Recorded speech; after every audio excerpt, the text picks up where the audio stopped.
Hello दोस्तों, welcome back to my channel. मैं थोल्ला भाई पीके में आपका स्वागत है। तो दोस्तों, जैसा कि आप लोग जान ही रहे हैं कि इस समय आपका जो चैप्टर चल रहा है वो है एल्डिहाइड, कीटोन एवं कार्बोक्सिलिक अम्ल। तो आज का जो आपका टॉपिक है, आपका पूरा लॉन्ग प्रश्न खत्म हो चुके हैं। अब जो छोटे छोटे प्रश्न मैं उनको बता रहा हूँ। जैसे कि पहला ही प्रश्न है, कैसे प्राप्त करोगे। वैसे मैंने बहुत सारे रिएक्शन बताए हैं, फिर भी मैं कुछ रिएक्शन बता रहा हूँ। यहाँ पर लिखा है कैसे प्राप्त करोगे, और इसमें आपको क्या करना है। देखो, पहला ही प्रश्न है कि बेंजल्डिहाइड से हमें बेंजोफिनॉल बनाना है।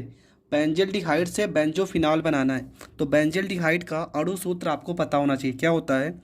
ये होता है आपका C6H5, यहाँ पे CHO। और हमें बेंजोफिनॉल का क्या होगा? C6H5COO C6H5। ये होता है बेंजोफिनॉन। ठीक है, फिनॉन यहाँ पे ना रहेगा। फिनॉन का अणु सूत्र। अब देखो कैसे बनाएंगे, एक एक लाइन आप ध्यान से देखना, आपको समझ में आएगा। सबसे पहले क्या लिखेंगे? यहाँ पर लिखेंगे C6H5CHO, और इसका करेंगे हम ऑक्सीकरण।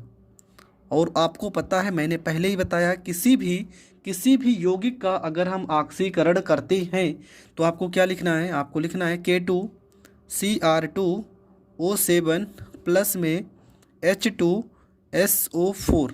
ये आपका रहेगा उत्प्रेरक, आपको ज़रूर लिखना है ये। ठीक है, आपका बनेगा क्या? आपका सबसे पहले बन जाएगा C6H5COOH। इसका नाम क्या है? इसका नाम है बेंजोइक अम्ल। ठीक है, इसका नाम है बेंजोइक अम्ल, इसका नाम है। ठीक है, हर एक नाम को आप लिखते जाना, जिस कारण आपको अणु सूत्र याद होते जाएंगे। इसके बाद इसको पुनः लेना है, यहाँ पे C6H5 लिखना है, COO यहाँ पे H लिखना है, और हम इसको फिर से अभिक्रिया कराएंगे। ठीक है, इसकी अभिक्रिया हम फिर से कराएंगे। अब देखो, यहीं पे आपको सोचना है, हमें लाना है C6H5। चलो, ये तो आ गया। COO ये भी आ गया। अब बचा क्या आपका? आपका बचा है C6H5। ठीक है, क्या बचा है? C6H5। और इसको लाने के लिए हम क्या करेंगे? इसको हम गर्म करेंगे। किसके साथ? कैल्शियम हाइड्रोक्साइड की उपस्थिति में।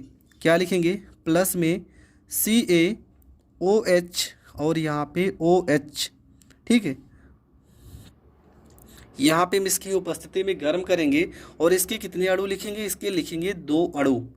ठीक है, कितने अणु? 2 अणु। तो आपका बनेगा यहाँ पे C6H5COO। C6H5 हो गया। देखो, हो गया ना। यहाँ पे 2 है, C6H5 2 बार लिखा है, तो यहाँ पर हमने 2 बार लिख दिया। COO यहाँ पर 2 बार था, मैंने 1 बार लिखा है। अभी बचा क्या क्या है? देखो, देखा जाए तो बचा है आपका पूरा COO। एक बार ये बचा है, COO बचा है, और यहाँ पे Ca बचा है, प्लस में आपका बचा है Ca। यहाँ पे COO ओ कितनी बार है? 2 बार। ए को हम इनसे लेते हैं, कितना हो जाएगा? 3। तो CaCO3 हो जाएगा।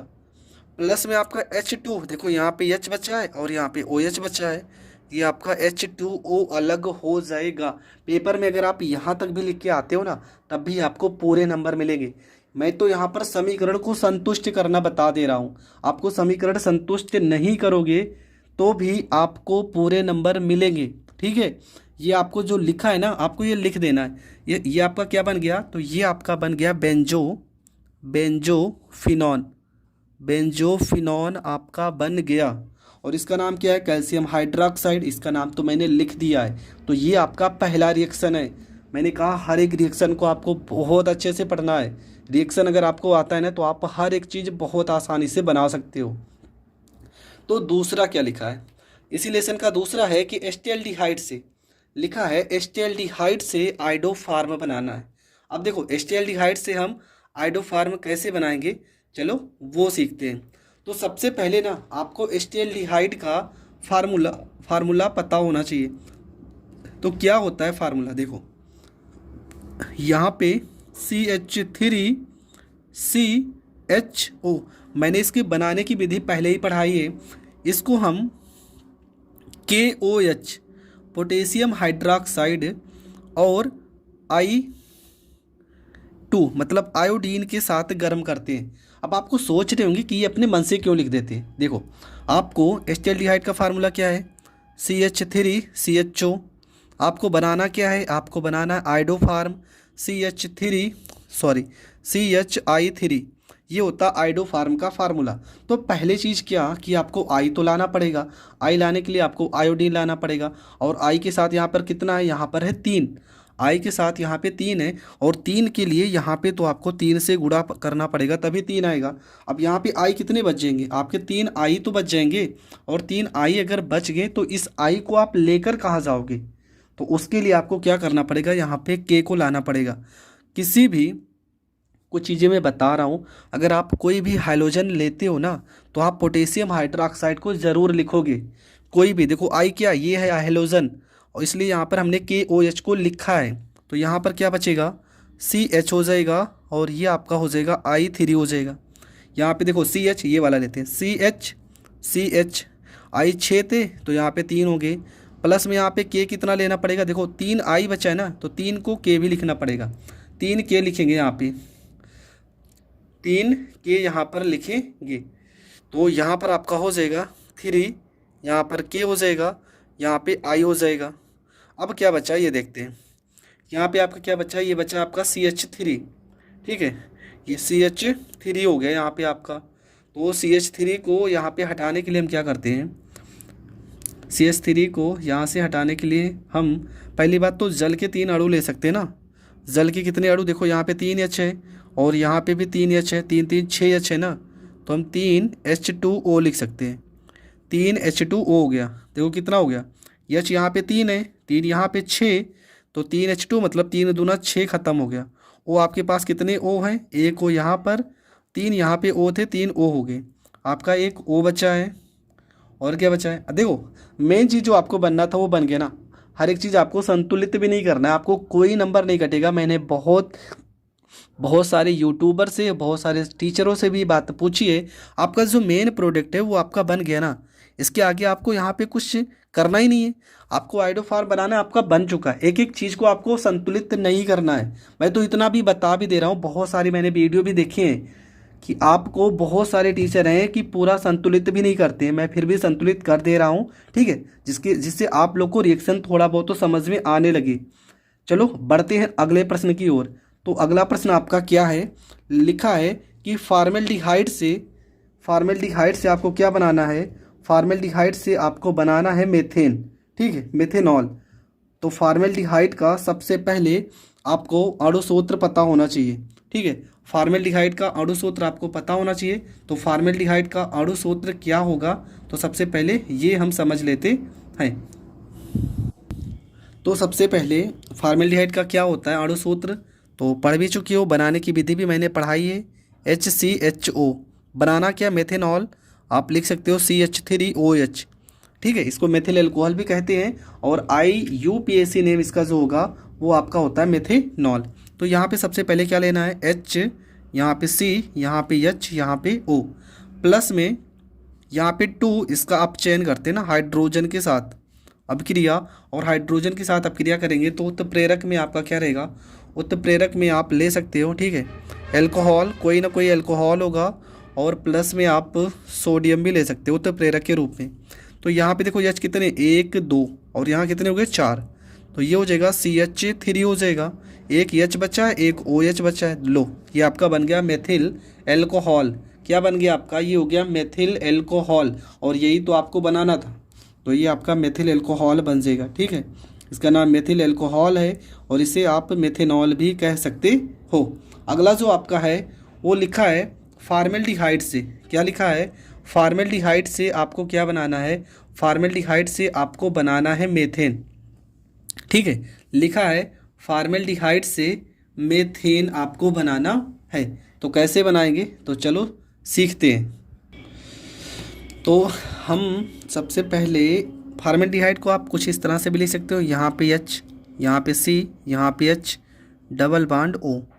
इसका जो रिएक्शन करेंगे हम, यहाँ पे 4H, हाइड्रोजन आपके कितने रहेंगे 4, उत्प्रेरक आपका रहेगा जिंक Hg। ये रिएक्शन मैंने पहले भी पढ़ाया है। और HCl की उपस्थिति में तो आपका बनेगा क्या, देखो यहाँ पे कितने हैं, यहाँ पे C है तो यहाँ पे C है, H कितने हैं 4 तो यहाँ पे 4 हो गए, प्लस में क्या H कितने 2 और एक ऑक्सीजन भी तो है तो H2O अलग हो जाएगा और ये आपका बन जाएगा मेथेन। ये रिएक्शन भले ही बहुत छोटा है पर ये रिएक्शन ना दिमाग को घुमा देता है, तो ये रिएक्शन भी आपको अच्छे से तैयार कर लेना है। तो ये रिएक्शन भी आपका बन जाएगा। अगला जो रिएक्शन है आपका लिखा है फार्मेल्डिहाइड से यूरोट्रोपिन। क्या लिखा है, फार्मेल्डिहाइड से यूरोट्रोपिन। बेरी बहुत ही ज़्यादा इंपॉर्टेंट है, मैं जितना कहूँ उतना कम, बहुत ही ज़्यादा इंपॉर्टेंट रिएक्शन है। देखो होगा क्या, फार्मेल्डिहाइड का अणु सूत्र क्या होता है HCHO और यूरोट्रोपिन का जो अणु सूत्र होता है वो होता है CH2 यहाँ पे 6 और N कितना होता है, N होता है आपका 4। अब देखो ये रिएक्शन हम करेंगे कैसे, हम HCHO को ऐसे भी तो लिख सकते हैं, यहाँ पे CH2 देखो H कितने 2 है ना तो CH2 हो जाएगा और यहाँ पर O हो जाएगा। इसका रिएक्शन देखो यहाँ पे N आ रहा है, N आ रहा है तो N आ रहा है तो हम कौन सा ऐसा पदार्थ है, हम ले लेते हैं यहाँ पे अमोनिया NH3 ले लेते हैं। तो देखो CH2 पर कह रहा कितना होना चाहिए 6 होने चाहिए तो यहाँ पे 6 से गुणा होगा। N कितने होने चाहिए 4 तो यहाँ पे 4 से गुणा होगा, ये हो जाएगा N यहाँ पे 4। प्लस में बचा क्या है CH2 यहाँ पे हो गए, CH2 हो गए, 6 लिखा था ना तो यहाँ पे 6 हो गया। H कितने बचे, O कितने बचे 6 O बचे है और 4 तिया 12 तो प्लस में 6 H2O। ये आपका जो है ना ये आपका यूरोट्रोपिन, तो ये आपका बन गया यूरोट्रोपिन जो कि गठिया रोग के इलाज में होता है, एक प्रकार की दवा है। अगला है फार्मेल्डिहाइड से फार्मेल्डिहाइड सोडियम बाईसल्फाइड आप कैसे बनाओगे, तो फार्मेल्डिहाइड यहाँ पर लिखोगे आप सबसे पहले तो ये हो जाएगा HCH∠O, ये आपका फार्मेल्डिहाइड हो गया। हमें फार्मेल्डिहाइड सोडियम बाईसल्फाइड बनाना है तो सबसे पहले क्या करेंगे, यहाँ पे NaH क्योंकि बाई आ गया ना तो सोडियम NaH सोडियम बाईसल्फाइड लिखा है ना तो SO3 से क्रिया कराते हैं तो यहाँ पे हो जाएगा आपका C, यहाँ पे H, यहाँ पे H, यहाँ पे डबल बॉन्ड है, डबल बॉन्ड, एक O के साथ क्या आ जाएगा, एक O के साथ H आ जाएगा, OH आ जाएगा। और क्या आपका बचेगा, आपका बचा क्या SO3 बचा है तो SO3 हो जाएगा और क्या बचा Na तो यहाँ पे Na हो जाएगा। और इसका नाम क्या है, इसका नाम है फार्मेल्डिहाइड सोडियम बाईसल्फाइड। तो ये रिएक्शन आपका हो गया कंप्लीट। तो मैंने 4-5 प्रश्न बताए, ठीक है 5 या 6 प्रश्न बताएं इस वीडियो में और 6 के 6 प्रश्न बहुत ही ज़्यादा इंपॉर्टेंट है, इसमें से 1 या 2 तो पेपर में आते ही रहते हैं। तो आपको ये 6 के 6 रिएक्शन तैयार कर लेना है और आपको अच्छे से पेपर देना है, ठीक है, क्योंकि इसमें से प्रश्न ज़रूर आते हैं हर बार, तो आपको हर एक प्रश्न को अच्छे से तैयार करना है। तो मिलेंगे नेक्स्ट वीडियो में, तब तक के लिए जय हिंद जय भारत।